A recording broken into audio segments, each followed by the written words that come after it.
Sudarlun, aktivitas dan pelayanan Hermes One Subuh Salam Hotel masih lumpuh total hingga Senin menyusul aksi mogok kerja puluhan karyawannya.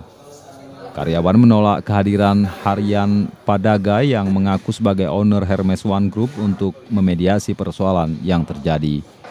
Informasinya, para karyawan menolak kehadiran sang perwakilan Hermes Group ini karena dinilai surat tugasnya tidak jelas. Alasan penolakan karyawan terhadap sang GM karena khawatir perusahaan baru lepas tangan manakala hotel telah alih manajemen. Karena menurut kami surat yang kuasa untuk penyelesaian antara manajemen dengan pihak karyawan itu tidak legal menurut kami. Berarti karyawan menolak kehadiran yang mengaku manajemen ya? Benar, kami menolak.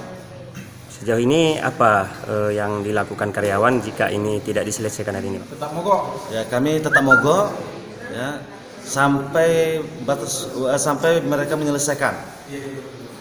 Dan operasional hotel ini tidak jalan. Seperti itu. Dari Subuh Salam, Khalidin, Serambion TV.